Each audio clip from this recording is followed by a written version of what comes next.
सभी साथियों को नमस्कार। और आज आपने कैबिनेट लेटर देख भी लिया होगा कि नए पदों का स्वीकृति हो गया है।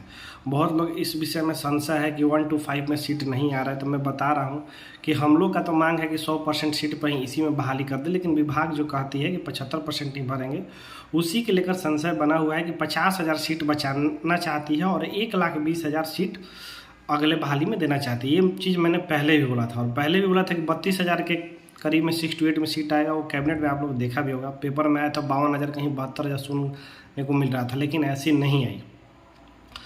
और इसका मतलब ये है कि 6 to 8 का सीधे घोषणा करना, तो यानी कि बीपीएससी टीआरई 1 में सुप्रीम कोर्ट का जो जजमेंट है वो शिक्षा विभाग मानेगी, 1 to 5 में डीएलएड का ही सिर्फ रिजल्ट जारी करेगी। ये स्पष्ट होते नज़र आ रहा है। बहुत लोग इसका कह रहे हैं कि जब तक सीटेट का रिजल्ट नहीं आ जाता है वो बीएड को वैलिड करती है कि नहीं करती है। जब मैं दिल्ली गया था तो सीटेट ऑफिस गया तो बात तो नहीं हो पाई उन लोगों से, लेकिन जो छोटा मोटा जो खबर होता है तो वो तो मिल ही जाता है ना।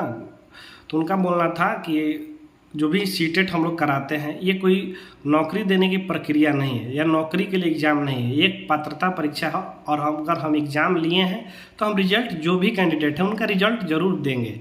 और कोई भी एग्जामिनेशन बॉडी जो बहाली कराती है वो उसको मापदंड तैयार करेगा कि हम ये वैलिड करें कि नहीं वैलिड करें। हम जस्ट लाइक एग्ज़ाम लिए हैं, टेस्ट लिए हैं तो रिजल्ट देंगे, ये सीटेट के कहना है। तो इसका लेकर जो भी है बीएड का रिजल्ट सीटेट में जारी होगा कि नहीं जारी होगा, तो आप लोग निश्चिंत रहिए, आपका रिजल्ट जरूर जारी होगा।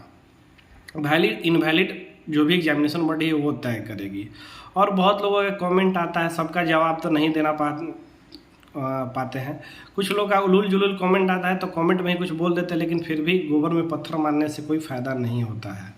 अभी तक बिहार के तरफ से सुप्रीम कोर्ट में कोई भी केस दाखिल नहीं हुआ है, ना बीएड के तरफ से, ना राज्य सरकार गई है।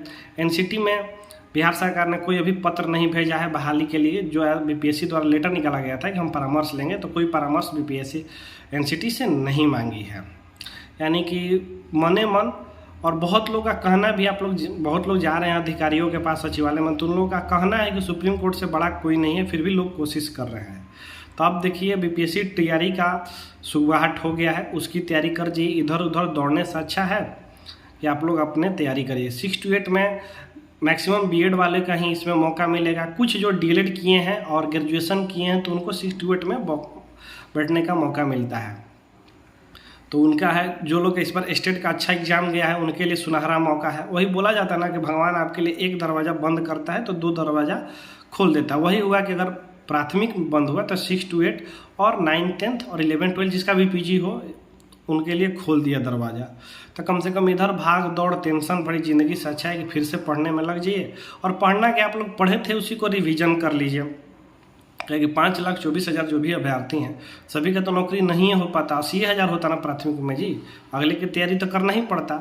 ऊपर से देखिएगा तो इंटर लेवल पे बीएसएससी का भी वैकेंसी जारी हुआ है। अगर किसी का वो तैयारी कर रहे थे तो वो भी तैयारी करिए, सुनहरा मौका है। मास्टरी से तो बढ़िया वो नौकरी होता है जी, हम भी उसी का तैयारी करेंगे। आप लोग से भी यही दरख्वास्त करेंगे कि होगा।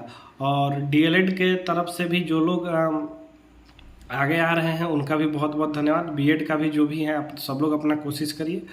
और जो भी दिल्ली गए थे तो वो धनंजय जी मदद किए थे जाने आने के लिए, और वो गाइड भी किए थे क्या करना है क्या नहीं करना है। तो इसके लिए और कुछ खासा जानकारी है नहीं। आप लोग तो बहुत यूट्यूब पर देखते हैं, गुमराह भी हो रहे हैं मेरिट को लेकर कि कितना मेरिट जाएगा कितना नहीं मेरिट जाएगा। लेकिन एक बात स्पष्ट रख लीजिए कि जिसका भी 50 के ऊपर है उनका नौकरी हो जाएगा, क्योंकि कट ऑफ ज़्यादा जाने वाला नहीं है। मैं बता रहा हूँ कि जितने भी कट ऑफ आप सुन रहे हैं कि मेरा 180 है आ रहा, मेरा 80 आ रहा है, 90 आ रहा है, 75 आ रहा है, ये वही लोग कह रहे हैं जिनका जानते हैं कि इस बहाली में उनका नहीं होने वाला है। तो मुंह में मीटर नहीं लगा है, कुछ भी बोल देते हैं कि 75 आ रहा है, 80 आ रहा है, गुमराह कर रहे हैं। फिर आप लोग पोल देखते हैं, कोई यूट्यूब पर पोल डाला है, कोई ग्रुप पे पोल डाला है, तो बहुत लोग ऐसे होते हैं जानबूझ के जो मैक्सिमम मार्क्स होते हैं उनमें वोट करते हैं कि ताकि लोग गुमराह हो जाए कि अरे इतना नंबर आ रहा है। बहुत लोग, आप लोग भी ऐसा कुछ करते होंगे, जानबूझ के ज़्यादा वाला में मार्क्स भर देते हैं। हर जैसा भी पेपर था सबके लिए समान था।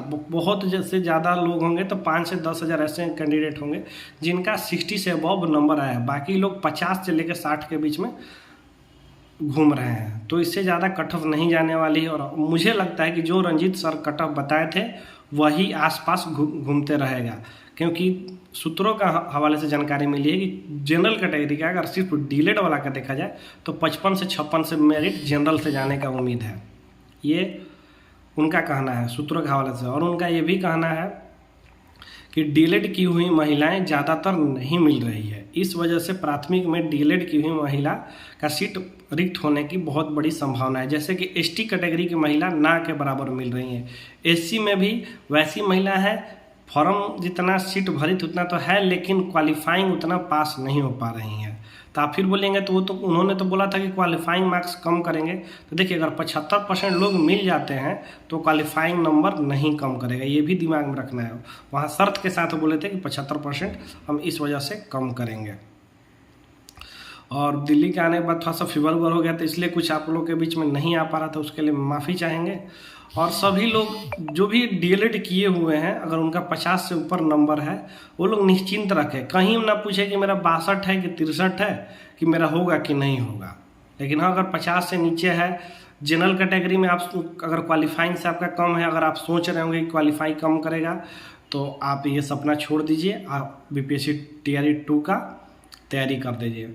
ईडब्ल्यूएस में भी कम ही चांस है कि आपका क्वालिफाइंग मार्क्स कम होगा, 48 से ऊपर 49-50 पे हो जाएगा। उससे कम होने की संभावना इसलिए कम है क्योंकि आपका जो भी बिहार में फॉरवर्ड कैटेगरी के लोग हैं, सभी लोगों ने ईडब्ल्यूएस का सर्टिफिकेट बनवा लिया था।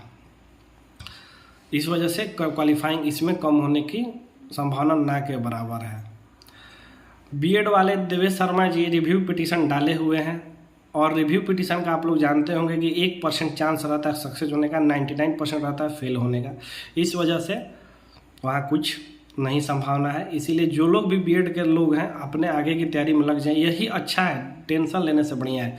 क्योंकि एमसीटी ऑफिस में हम गए थे तो उनका कहना था कि 2030 तक कोई नया गाइडलाइन हम नहीं जारी करेंगे, क्योंकि 2030 तक न्यू एजुकेशन पॉलिसी लागू हो जाएगी सारे स्टेटों में, और उसके अकॉर्डिंग जो 4 वर्षीय बीएड और डीएलएड के जो आप लोग सुनते होंगे इंटीग्रेटेड कोर्स, वो लागू हो जाएगा। तो फिर डीएलएड और बीएड का कोई मायने नहीं रह जाएगा। इस वजह से 2030 तक कहीं से भी कोई रिलैक्सेशन मिलने का जरूर उम्मीद नहीं है। धन्यवाद।